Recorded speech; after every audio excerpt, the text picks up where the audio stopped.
All right, let's talk about signage. Signage is a fun one. It's something that I enjoy, and I've seen a lot of benefits come from it. And the first things that I'd like to add to this whole discussion is it's showing that you're in it for the long haul. When you take and put something like this on your personal vehicle and try and make it for business purposes, it's really saying that this isn't some fly-by-night thing that you're endeavoring in. It's definitely something you're committed to, and that's kind of that staying power of why the signage is so important. But one of the things that I want to just mention about the signage is it is what's referred to as top of mind awareness, TOMA. And it's a form of advertising that simply says it doesn't have a call to action. It's very very simple in the sense that it's placed in a place where people are going to run across it on day-to-day types things, and you just don't know when it's going to resonate with them.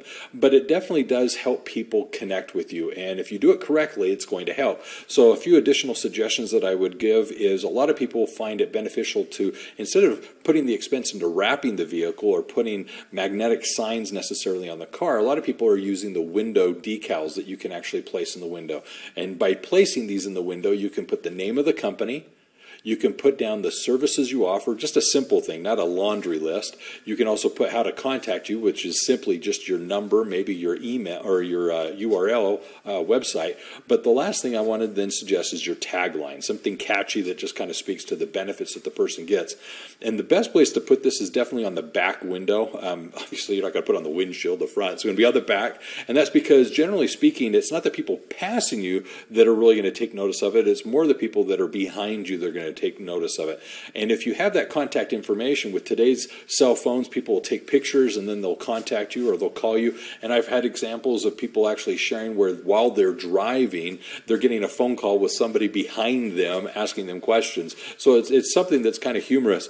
I myself have actually done that, not necessarily called, but I've been in traffic bumper to bumper, and I've waited to get to a point where I could take a picture of a vehicle next to me with the signage so that I could, when I got to the office, make a phone call to them. So it's something that is common, it's helpful, and it's useful. My most personal recent example was actually with a plumbing company that was going by. I needed a plumbing bid, and there they were, took the picture, and later contacted them. But the other thing I'd like to add about this is using this effectively on the types of cars that are appropriate.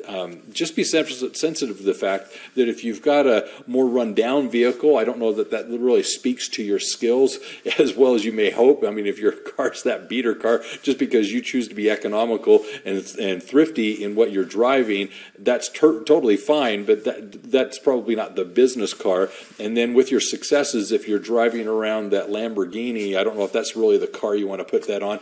But again, this is just your personal preference or choice. Just be mindful of what the car may be saying as you're using it for business purposes.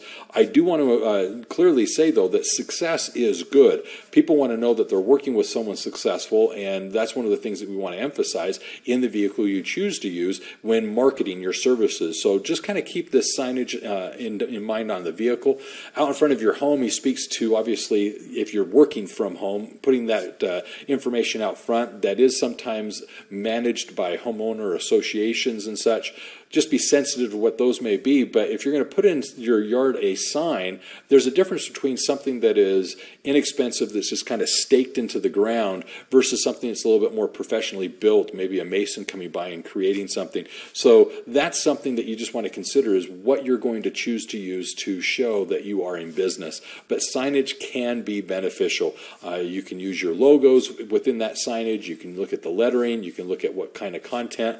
But definitely put your contact information, such as your phone, and you're going to be off and running. So signage pays off. And again, as I was saying earlier, as long as each of these methods is netting us one or more clients each month, or excuse me, each year, notice that you're going to then have a very thriving and busy practice. So keep this in mind. Business success is universal. Each of these is going to help you to build that premier accounting firm in your area. Take care.